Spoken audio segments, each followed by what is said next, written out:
Welcome to our Findhorn Barrel, an independent podcast exploring the people and projects of the Park Ecovillage Findhorn. In each episode we meet individuals, groups and organisations shaping life in this unique corner of Scotland, from eco-builders and gardeners to artists, teachers, healers and social entrepreneurs. We'll hear their stories, what inspires them, and how they're navigating both the beauty and the challenges of living and working here. I'm your host, Alex Wright, and today I'm joined by Amanda Haworth from the Park Ecovillage Trust, also known as PET. Good morning, Alex. So the Park Ecovillage Trust, I did some research. It was started in 2009. That's right.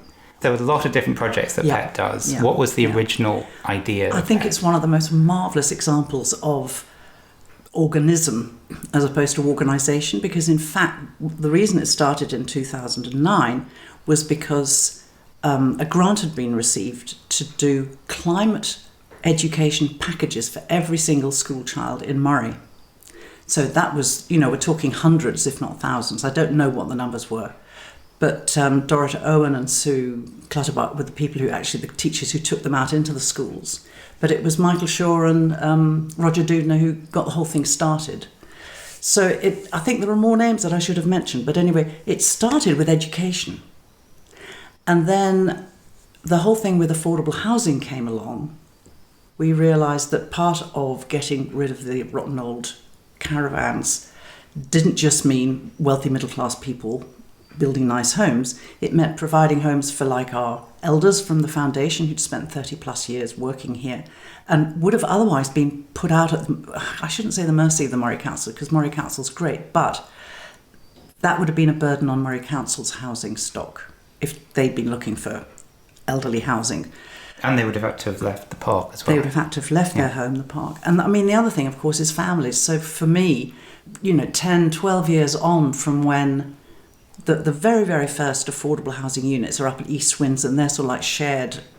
PET put in 60% of the money capital to build them, and the people who live in them put the rest in two instances, and the other two are care flats. But West Winds was where we really got a sizable chunk from the Rural Housing Fund. And I'm really, really happy that when we got as far as Woodside, that at that point we really took care of our elders. And actually, I shouldn't say, it's not as if West Winds isn't taking care of the elders. There are some, Is Silver Trees PET as well? It's about to be. So it's actually owned by NFD.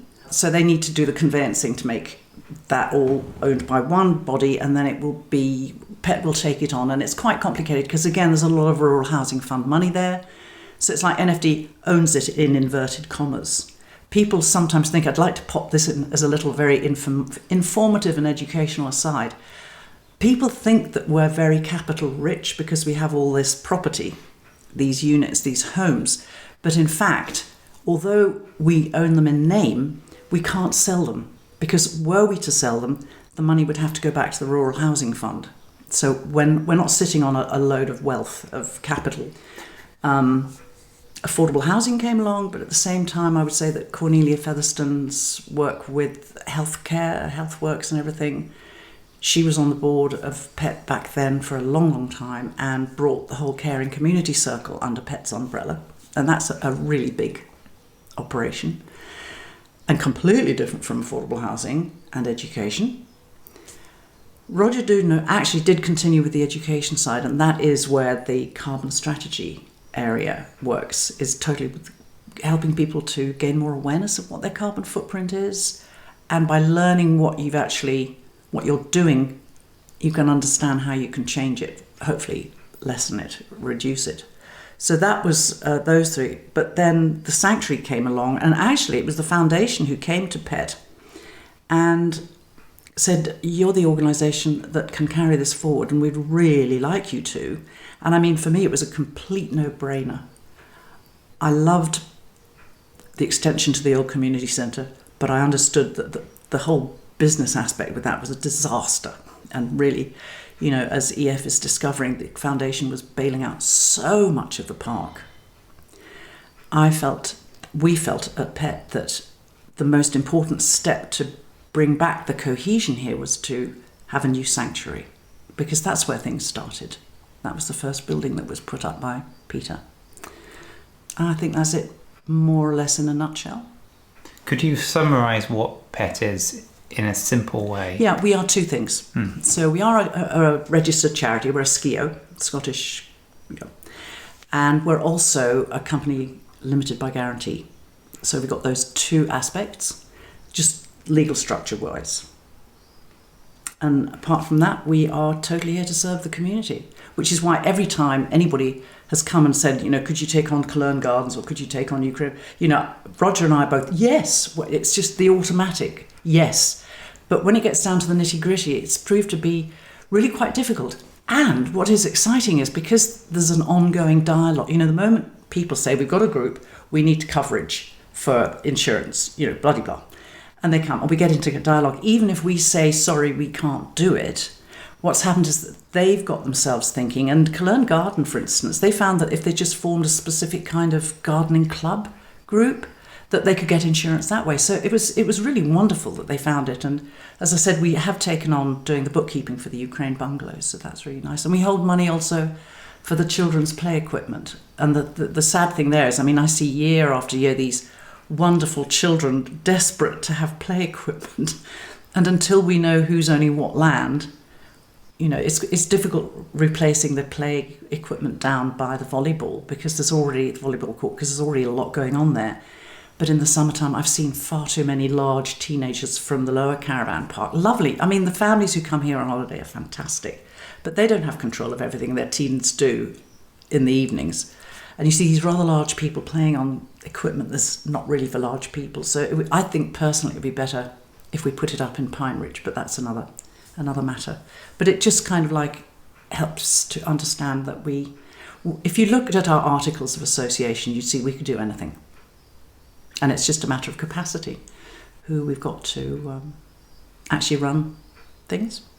So it started out as an education organisation, and then has then kind of shifted into all sorts of different areas. Yeah, well, affordable housing, and it's difficult to say that affordable housing came before the Caring Community Circle, because Cornelia's been working with health here, for 40-something years. So that's a strand, and she wanted it to be under the PET umbrella also for legal reasons. You touched I'm sorry, can I just say, you were asking about education? Yeah. Okay, so I did say that with carbon strategy, that's the area that Roger and my husband Göran are absolutely focused on, is education. There was an Australian professor of university who about 35 years ago coined a phrase that anybody who works with carbon knows it. It's what gets measured gets managed. If you know what your carbon footprint is and you know where you're emitting or how or why, then you can do something about it. You can stop travelling by air, you can take the train. You can eat vegan, because actually there's plenty of delicious vegan food instead of eating this wonderful local Aberdeen Angus, etc. That's what education is about, gaining insight. Are there plans within PET to look at a new community centre, or is that definitely off the table? Then it's absolutely not on our table. That is a community issue. That the thing with the community centre, I actually asked somebody who's got a great deal of experience, 60 years worth of experience in the business world, to explain what needs to be done in order to make a community centre viable. And one of the things is obviously a much larger footfall than the old CC had, because that CC, it had maybe 140 people on a big day for lunch, and then 50 maximum in the evening for dinner, and nothing in between other than people coming in and getting free coffees.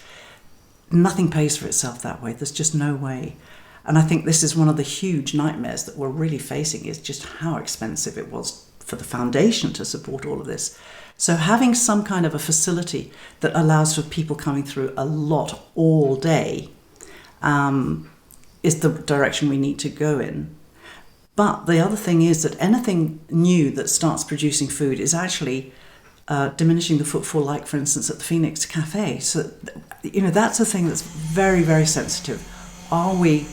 those are me windows opening from the heat in the conservatory. Right. Closing, sorry. The sad thing is that if we have a new kitchen somewhere producing stuff and selling it, that means there's less footfall at the Phoenix Cafe. And I know that they're having a hard time. as it is, even though this is the summer. So from the point of view of community, it's a really complex and sensitive area. And then somebody said, oh, well, if we had a hub here, and they were actually approaching it not even from the point of view of serving meals and having a meeting place, but somebody said, we could have a hub with a sort of a play area, soft play area for the children. And I suddenly thought, well, could we just drop the word community centre? And it's a very modern word, this word, having a hub. But by gum, they are really run by volunteers. And they do amazing things. And funnily enough, they do amazing things that it's like we've been doing all along, but they put them together in a different package. So that I found that I could get myself personally behind. I don't know about PET, that's a board matter. And I am concerned about the businesses that we already have. Dicey, very dicey. And in the meantime, we've got rather a lot on our plates just between now and September, end of September, is that for the collaboration? Looking at the different assets that the foundation needs to divest itself of, So getting those sorted out is going to be quite enough for everybody to focus on for the time being. Well, so why is it you say that for the new community centre, if we create a new community centre, it would need a lot of traffic? Because you see a lot of village halls where they've got, it is empty a lot of the time. There's a kitchen, there are facilities. Like, could we not have something like a village hall where people hire it and use it? Or again, very much a lot of expenses there are subsidised. So anywhere that you see that isn't occupied by a decent sized group, most of the time, say it opens at 10 o'clock in the morning and stays open until 4 o'clock or 5 o'clock in the afternoon, they need to probably have something like 20 people in there at any given moment in time buying stuff. The thing that I find painful with the Phoenix is the number of people who go there regularly for meetings and never buy anything from across the counter. It's just, they simply don't get it. Anyway, that's what I mean by footfall. I remember that Terry Gilby had... I didn't see the figures myself, but he had the figures on how much the CC was being used, and it just was a complete no-go. It simply doesn't work. And of course, it was built at a time when they had a lot of voluntary labour. It was cheaper to build buildings back then because you didn't have all the standards, and you've got to have a disabled toilet, and you've got to have it was built out of thin wood with single glazed windows and all that sort of stuff. Yeah, so. yeah. By volunteer labour, you're absolutely right. And in sections, of course. Yeah. The original thing, the specification was to have a catering kitchen that could actually produce food for 200 people, but the seating area next to it should have a capacity for 40. And then, so that was the immediate bit outside the old kitchen, and then we added on the washing machine area, that whole bit. It just grew and grew and grew, yeah. And that beautiful extension, that bit I miss. I'm getting a bit off topic now, off topic of PET. Well, yeah.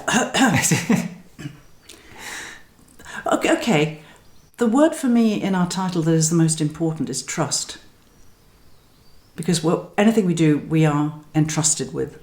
And that's where it begins and ends for me. Take it from there. Next question. How is the process of building the sanctuary? The land and the building was owned by the foundation, and then that was then transferred to PET at some point. Mm-hmm. Was it a relatively smooth process getting the building up? No. The biggest problem was that although there was 70,000 from the insurance for the fires, and that was being held by the foundation, it was being used for other things. Absolutely. But they said, we will get it to you eventually. So we knew that we had 70,000 from there. And then I can't remember if it was 120,000 that had come in pledges and bloody-blahs from around the world. But we really knew that we needed a good chunk of grant money from the government, and we went for the Community Ownership Fund. And that was an absolute, I won't say what part of the anatomy it was a pain in, but it just took so long to pull that together. One thing that was interesting was that our fundraiser, his language moved, so he helped us with all 3 applications. And where he started was sort of like within, I don't know how many months of coming here and getting the job, and he was still writing in English. By the third application, he had it pure Findhornese. It was really great. And when I looked at the third application, I thought, are they really going to go for that? Because it was sort of, we aspire to doing this and serving blah, blah, blah, blah. They did.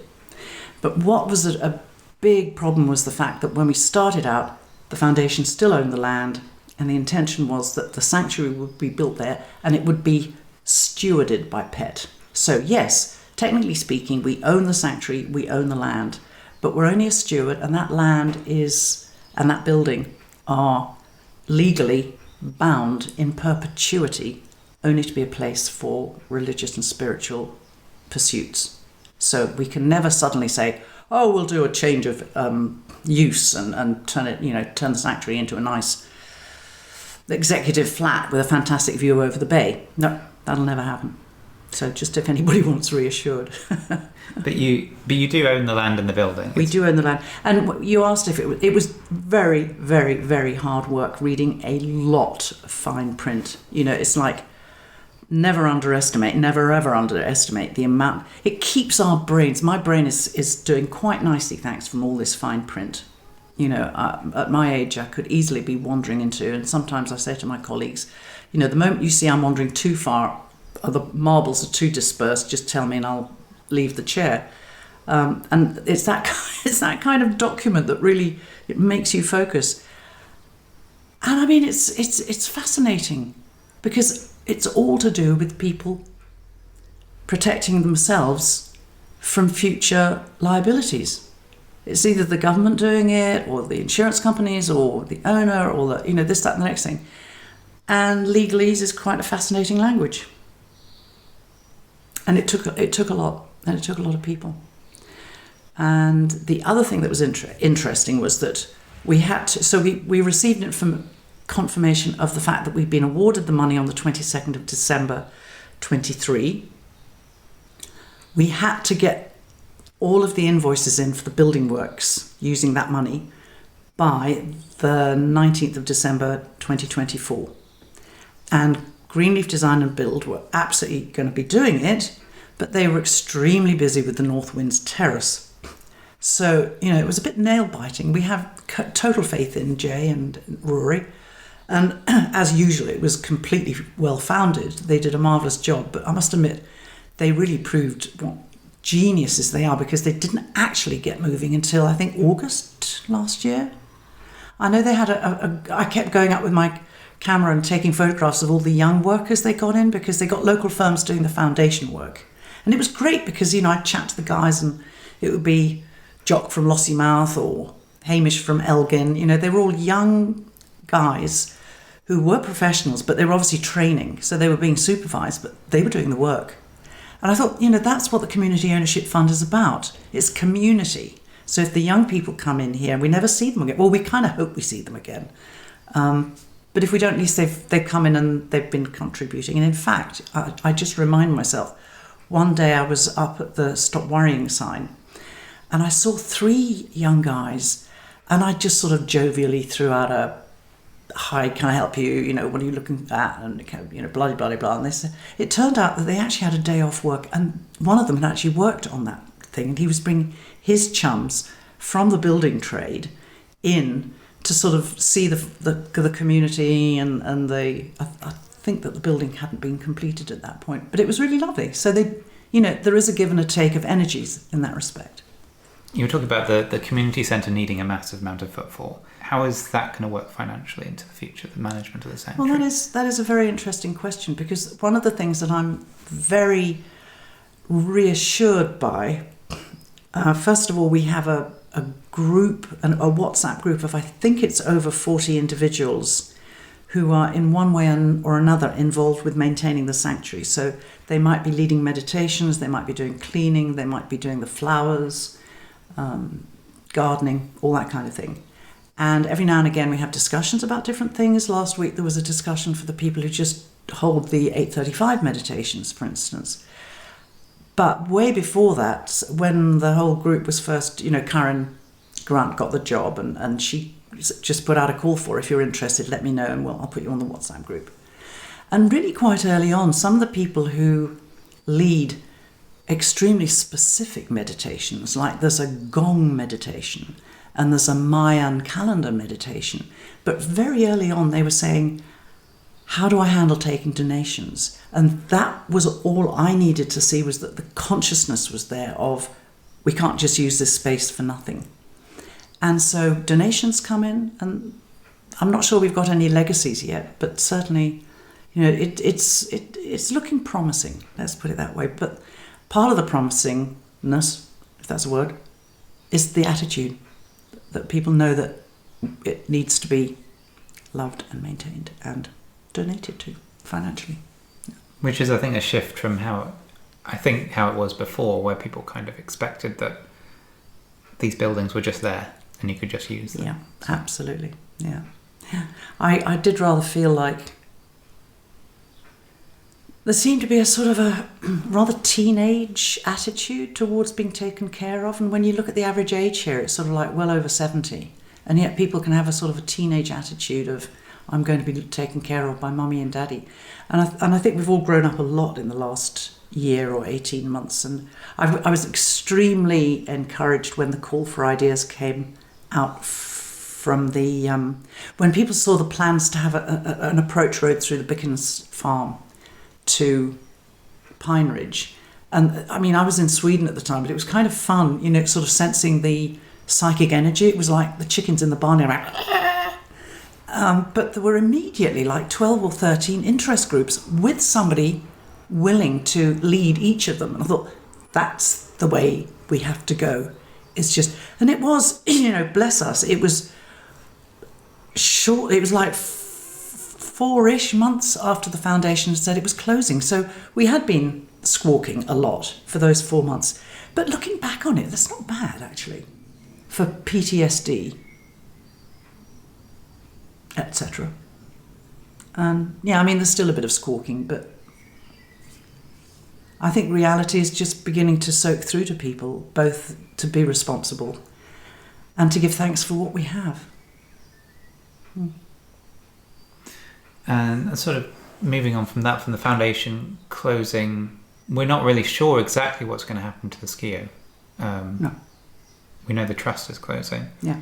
Can you talk more about this thing of the these groups coming together to talk about what they're going to do with the foundation's assets? Well, I'm sure you'll be interviewing the other groups as well, and I'm very reassured by this move. The fact of the matter is that 3 of these organisations have been cooperating for years. Like Ecopia and PET have been working together on the Rural Housing Fund. Facile was absolutely essential in landing and not only landing the money, from the Rural Housing Fund, but also setting up the equations and the algorithms and, the how-to-dos financially for a lot of these structures. And we've worked very, very closely with, I was going to say with the Findhorn Hinterland Trust. I have as an individual, because of helping the diamond wood to be kept as a wood. And with the foundation, of course, we've always worked very closely with them. So there's been crikey, what is going on with me that I can... EF is the newcomer on the scene, and Howard is a delight. So, and we had the first meeting yesterday with Howard and Lisa Mead, and it looks very promising for the future. And why is it I can't think of that? So it's Ecopia, PET, Findhorn Hinterland Trust, and the other one's... NFA? No, they're not constituted. They can't own property. That is the stumbling block for them. I think I've got... if we just keep it with Ecopia and PET, as I said, we've been collaborating all along. So it's just a continuation of that. And I'm not even sure that Ecopia will end up owning anything. They might just be providing, again, the financial structures for going forward.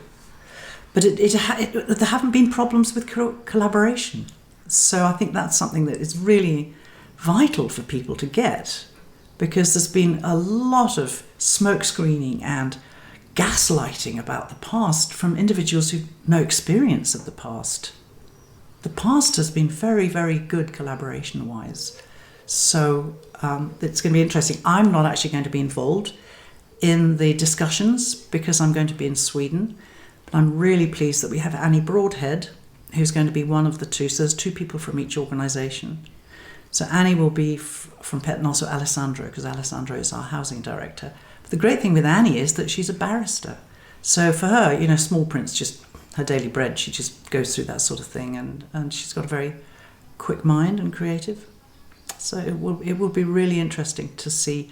I know that it's impossible it's like looking in a crystal ball to figure out who's going to end up doing what. And actually, yesterday's meeting, I began to realise that even if, say for instance, if we just play fantasy games, if PET ends up saying, yeah, we'll do some affordable housing up at Pine Ridge, but another organisation's owning all the land around it, then there are relationships there. And it's just like everything is relationships. And I began to see it was like this sort of something from Harry Potter, all these balls and funny things with wings on them fluttering around and trying to miss each other or trying to meet and fit together. I was quite glad I wasn't going to be involved, and I'm very much looking forward to seeing how they manage it, because it's we need a bit more magic. We actually, I actually got it. We need the magic again, and I'm sure we can do it. I'm sure we'll get there, but it's going to be very interesting. And one of the things that I would very much like to, if I may do this, address the listeners to is please, please trust everybody involved in this. My heart breaks when I hear people saying they don't trust, because it's nothing to do with the people they're talking about, it's to do with themselves. But they can come out as really heavy projections and dumpings, and none of us deserves that. We really don't need it. We need trust. Open-eyed, but also open-hearted trust. So I think the community's gone through a bit of a difficult patch, and I think we're coming out of it now. Starting to see, I think, a bit of an uptick now. I absolutely hope so. Yeah. People are being a bit more courteous to each other and things like that. There is some of that still, but I think people are becoming a bit more collaborative. I'm glad you notice it too. That's really great, because you're at a different you're moving in a different set of spheres to me. So I'm really pleased that you're noticing that. And it was something that Barbara said in a previous podcast, saying that she, maybe a year ago or something, she was thinking of moving away, but now she's feeling much more hopeful and much more excited about starting new stuff again. So, yeah, that's great. Is there anything else that's you wanted to say that you haven't said? There is something to do with the people who serve or who work. PET has had a wee bit of a turnover of staff and directors. When Facile and Sally went to Rwanda, it was about 6 months before Paddy went to Australia, and Paddy and Facile had been our affordable housing team, and suddenly they've gone, and Alessandra and Mark move in, and there's always a period of time that somebody needs to get into their shoes, as it were, in the new job. So it's a problem that is just a phenomenon of our small community. I mean, we're a big community in some respects, and we're a very small community in others. And the aspect of people who are really willing to take responsibility and step up to be actually registered at Companies House as a director of an organisation. We need more of you, please. I'd like to sort of try to put a happy, sparkly unicorn touch to the whole thing, but reading fine print is a bit dreary. However, it's such a tiny amount of the job, and when you see that as a result of putting in a small amount of effort to reading fine print, we've got a sanctuary, and it's a magnificent one. So seeing the fruits of these efforts, I would hope would encourage more people to be willing to step up. Now, of course, director roles don't get paid, but we've got Ursula, who's come in as our administrator, and we've got this wonderful Jen Hayward, who's the new coordinator for the CCC, and we've got Jane Gamble. So we do employ a few people to do some of the work, and it's a very happy team, actually. And I think we're all happy because we know that we're serving. We know that what we're doing is really needed, and it brings joy. And I think, as much as anything, it brings security to a lot of people. So, roll up. I think that's a good point to stop there. Thank you for making the time to speak to me today. Well, and thank you for coming over. And I'm honoured that you actually decided to do this interview.